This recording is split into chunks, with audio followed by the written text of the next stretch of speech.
Have you ever seen someone do something extremely difficult and it looked like it cost them nothing? A musician playing an impossible piece without even looking at their hands. A surgeon operating for 10 hours with the calm of someone assembling a jigsaw puzzle. A fighter dodging a punch as if they already knew exactly where it was coming from. We look at them and think, that person is naturally talented. We think they were born that way, that there's some kind of gift that sets these people apart from everyone else. But what if I told you that making something look easy has nothing to do with talent? What if the ease you see on the outside is the result of a process so brutal and repetitive that what was difficult simply ceased to be difficult? Today I'm going to show you that behind everything that seems natural, there's a system that most people will never know because they're too busy looking for shortcuts. There's a Japanese concept called jukuren. It means matured skill. This concept isn't about talent. It's about having practiced so much that the skill has merged with the body, the mind, the identity. Samurai didn't train to become skilled with a sword. They trained until the sword ceased to be an external object, until it became an extension of their arm.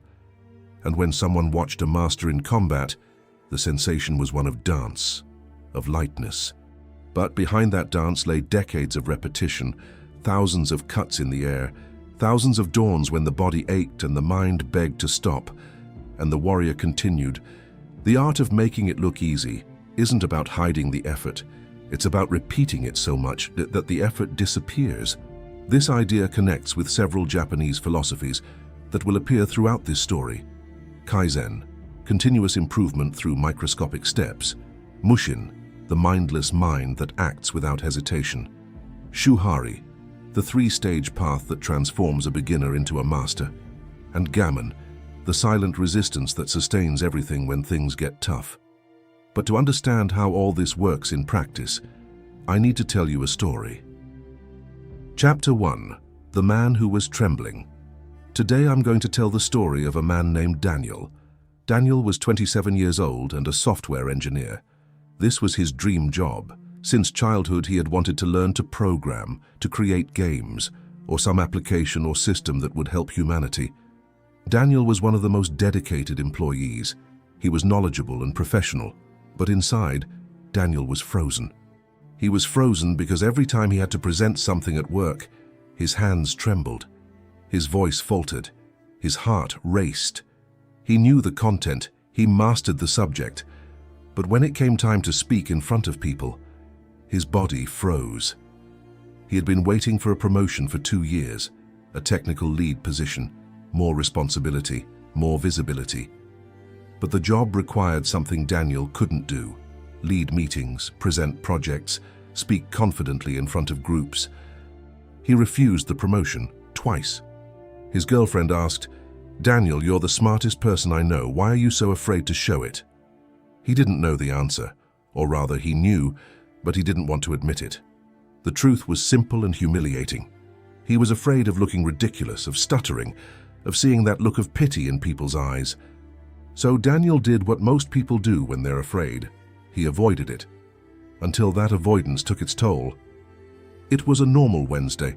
Daniel's company was closing a large contract with an international client. His team had developed the project. His boss texted him, "Daniel, you present tomorrow. Only you understand the technical details." That wasn't a request. It was a necessity. That night, Daniel didn't sleep. He prepared slides until 3 in the morning. He rehearsed, he memorized every line. He took a sedative. The next morning, he entered the meeting room. 7 people from the client's side, 4 from the company. The boss was watching. Daniel opened his mouth and froze. Nothing came out. 3 seconds, 5 seconds. An eternity compressed into silence. He stammered the first sentence. His hands trembled so much he could barely click the slides. In 15 minutes he finished, apologizing for what should have been a 40-minute presentation. The contract wasn't finalized that day. As he was leaving, the boss simply said, "Daniel, we need to talk about your future here." That night he searched how to overcome the fear of public speaking courses, coaches, overcome your fear in 7 days videos. He had already tried all of that. Nothing worked. until he found a post on an old forum written by someone with the same problem who had solved it in an unexpected way. At the end of the text, a name, Kenji Hayashi. Chapter 2. The Unlikely Sensei. Kenji Hayashi wasn't a coach, he wasn't a therapist, he was a former Japanese martial artist who became a performing arts teacher, a discreet guy who taught classes in body expression and stage presence. Daniel sent an email. Kenji replied in 3 lines, "Come on Tuesday 7 in the morning, bring comfortable clothes and no expectations." Daniel arrived at an empty studio. Wooden floor, white walls, no mirrors, no chairs. Kenji was sitting cross-legged on the floor. "Good morning, Daniel. How are you? Why are you afraid to speak in front of people?" Daniel began to explain. The presentation, the promotion, the fear. Kenji raised his hand. "I didn't ask what happened. I asked why you're afraid. Because I don't know how to make it sound natural. Everyone else speaks so easily, and me, it feels like I'm fighting against myself." "You're fighting against yourself. That's the problem. You think you need to beat yourself, but it's not about winning, it's about stopping the fight. Like this? People who seem to speak with ease aren't doing anything special. These people have stopped thinking about what they're doing. The body acts, the mind gets out of the way. This is called Mushin, mind without mind. The samurai trained for decades not to learn to fight, but to forget they were fighting. When the mind gets out of the way, the body acts without hesitation, without fear, without judgment. But you don't arrive at Mushin by asking your mind to leave. You arrive there after repeating so much that you no longer need to think. And that's where Kaizen comes in. And I'm going to start with you, with the smallest thing possible. Every day when you wake up, stand in the middle of your room and say a sentence aloud. Any sentence, just one, looking straight ahead. Daniel waited for the rest. "That's all. That's all. 1 week. Then we'll talk." Chapter 3. The First Ridiculous Step. Daniel left feeling like he'd wasted his time. 1 sentence a day.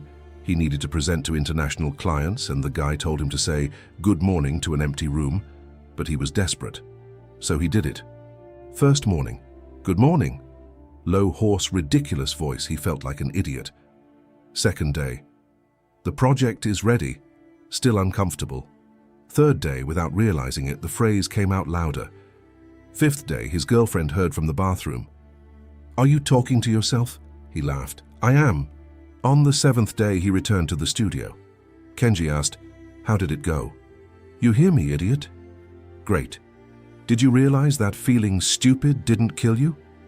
It was true. A week of spouting nonsense and no catastrophe, just discomfort. And the discomfort didn't kill anyone. "You're at the first stage of Shuhari," Kenji said. "You follow the form without questioning. It's not about the phrase, it's about training your nervous system to accept the discomfort of exposing yourself. You've proven to your brain that speaking aloud isn't a threat. Next step, continue the daily phrase, but once a week talk for a full minute, alone, about anything. The subject doesn't matter. What matters is the act of talking non-stop for 60 seconds. Chapter 4. Friction disappears. 2 weeks later, Daniel could talk for a minute without stopping. In the 3rd week, Kenji increased the challenge. "Record it on your phone. Watch it later." Daniel hated watching himself. He hated his voice, his speech impediments, the silences. But he watched it, and the next day he recorded it again. In the 4th week, Kenji added another layer of difficulty. "Now speak in front of someone for 2 minutes." Daniel chose his girlfriend. His girlfriend sat on the sofa, and he spoke for 2 minutes about a project. His hands trembled slightly. His voice faltered once, but he didn't stop. When he finished, she said, "Daniel, you just talked for 2 minutes straight. Did you realize?" He hadn't realized it, because for the first time he wasn't monitoring himself. He wasn't internally narrating, "This is difficult, I'm stuttering, they're judging me." He was just talking. Kenji explained, "You experienced the beginning of Mushin. The mind went out of the way. Do you know why? You repeated the act of speaking so much that the brain stopped classifying it as a threat. Pure neuroscience. Every time you do something that scares you and nothing bad happens, The amygdala recalibrates. The alarm gets lower, you do it again lower, until it shuts off. And what about the people who make it look easy? They turned off the alarm, that's all. These people weren't born without that alarm, but they turned it off because of the repetition. Chapter 5. It remains in second month. Daniel was making progress. He spoke in front of his girlfriend, a friend, and recorded a short video for the team, all without hesitation.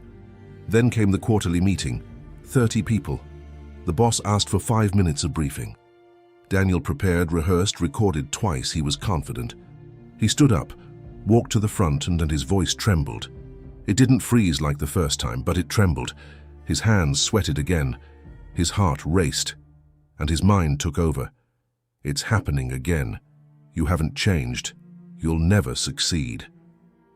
It ended in 5 minutes. It wasn't disastrous, but for Daniel, who thought he had improved, it was devastating. Daniel texted Kenji. I trembled again. It all came back. In the studio, Kenji didn't give a lecture. He picked up a wooden stick and made a cut in the air. Precise, fluid, beautiful. Did you see that cut? I messed up that cut more than 10,000 times. When I was training in Japan, my master made me repeat that movement for 6 months before teaching me another. And when I went to test it in combat, I messed up. Because combat has pressure, it has adrenaline, it has unpredictability. And what did you do? I went back to training 1,000 more times, until one day the cut happened without me even thinking. In the middle of a fight, my body just did it. You didn't regress, Daniel.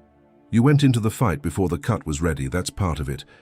There's something called Gaman, the ability to endure discomfort without drama, without playing the victim. You don't have to like discomfort. You just have to not run away from it. But I thought it had changed. You are changing. Change isn't linear, it's a spiral. You return to the same point, but at a different level. The first time you froze and lost the contract with the client. This time you faltered, but you completed it. That's progress. It just doesn't seem like it because you compare yourself to a perfection that doesn't exist. Chapter 6. The Passage. The following months, a daily phrase, a weekly recording. Speak to one person, then 2, then 5. In the 4th month, Kenji changed his approach. You are entering the 2nd stage of Shuhari. In Shu, you followed the form. In Ha, you break the form. You find your own way. I want you to talk about something that truly matters to you, not the work project, something that moves you and in a way that only you could talk about it, without imitating anyone. Daniel chose to talk about his father, a truck driver his whole life, a quiet man who woke up at 4 in the morning, drove for 12 hours, returned, ate dinner in silence, and went to sleep. Every day, for 30 years. He recorded the testimony. When he watched it, he realized he didn't stutter, he didn't tremble, because he wasn't trying to impress anyone. He was telling a story that mattered. Kenji explained, people don't tremble because they don't know how to speak. They tremble because they're thinking about themselves while they're speaking. How do I look? Am I doing well? The mind takes up all the space. When you spoke about your father, you forgot about yourself. The message occupied the space, the mind got out of the way. Mushin. It's not about not thinking. It's about thinking about what matters instead of thinking about yourself. A neuroscientist at the University of Chicago who studies performance under pressure has discovered that excessive self-monitoring is the main cause of failure in high-pressure situations. When you try to consciously control something that should already be automatic, you disrupt the circuits that make the action fluid. It's like trying to think about each step going down a staircase. You stumble precisely because you're paying too much attention. Researchers at the University of Tokyo found that incremental improvements of less than 2% per session yield superior long-term results compared to intensive training. The brain consolidates small improvements during sleep. Each micro-adjustment becomes permanent. Large changes overload the system and are discarded by long-term memory. A Harvard psychologist explains that the difference between amateur and professional isn't skill level, but the level of automation. Professionals have automated the basic layers. They don't need to think about the mechanics. All their cognitive energy goes towards creativity, adaptation, and presence. That's why it seems easy. The basics have become invisible. Chapter 7. The Moment. 6 months after the first lesson, the company partnered with a multinational corporation. Presentation to 50 people. The boss said, "Daniel, you lead." The night before, he hadn't stayed up until 3. He prepared, reviewed it once, and went to sleep. Because the content was already in him.